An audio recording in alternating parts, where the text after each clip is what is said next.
On vit présentement la dernière étape de la planification stratégique et aujourd'hui, on se rassemble tout le monde ensemble, tous les acteurs du quartier, pour une dernière journée de travail collectif pour l'élaboration du plan d'action de quartier. C'est quoi les projets, qui vont être les porteurs, sur quels axes, quels objectifs on va se donner. Donc, on est vraiment à travailler un plan d'action pour le quartier pour les prochaines années. Aujourd'hui, c'est vraiment une grande richesse, une grande diversité d'acteurs. On est environ 120 personnes de tout horizon.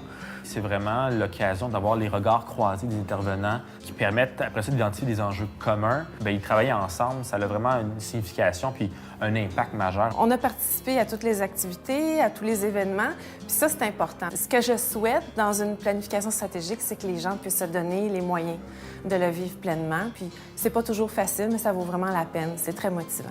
On a rencontré plusieurs défis tout au long de cette démarche-là. Tout d'abord, on a eu le défi de la mobilisation citoyenne, parce qu'une planification de quartier, c'est d'abord pour la population. On a eu aussi tout le défi de l'unité à travailler ensemble et d'abandonner nos agendas d'organismes pour les mettre au profit des besoins du quartier. Et on s'était ajouté en plus un défi supplémentaire qui était de le travailler très étroitement avec nos partenaires financiers. Dans les apprentissages qu'on fait comme bailleur de fonds, je ne sais pas si ça sera la même chose pour vous, mais c'est la simplification de nos règles.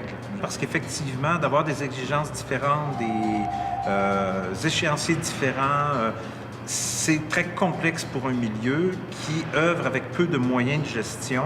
Ça a l'air simple, là, dit comme ça, mais dans la pratique de tous les jours de nos organisations, c'est pas si simple que ça. Ça demande de jaser avec les collègues, ça demande même de négocier avec les collègues et de voir les avantages puis les inconvénients que ça produit dans la gestion quotidienne de nos organisations. Un des gros défis, ça va être de sortir de notre zone de confort. Parce que là, maintenant, il faut qu'on puisse rallier toutes les ressources disponibles pour réaliser ces actions-là. La liste est longue, donc il va falloir qu'on puisse voir des nouvelles possibilités de partenariat, d'avoir une nouvelle vision, une vision grand angle de la situation. Oui, on a fait cette démarche-là, mais c'est d'être en mesure de continuer de soutenir la mise en œuvre. Comment on assure la suite? Une fois que le plan va être déposé, la vie continue, hein? Le plan va s'actualiser. Réunir tout le monde et d'avancer ensemble, ça ne sera pas toujours chose facile. C'est de trouver l'équilibre entre concertation puis complémentarité.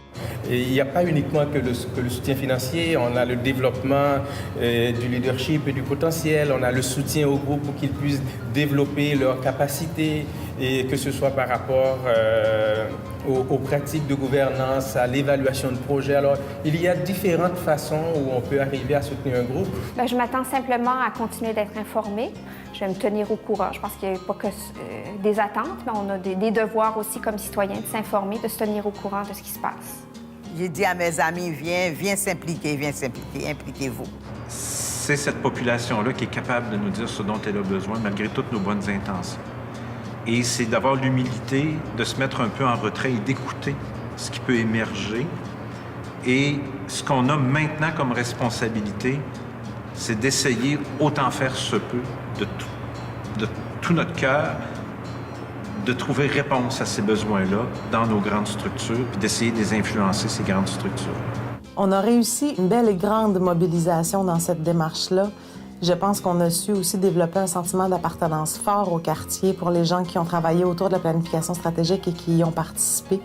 Et je pense qu'on ressort de ça comme quartier beaucoup plus uni, beaucoup plus soudé.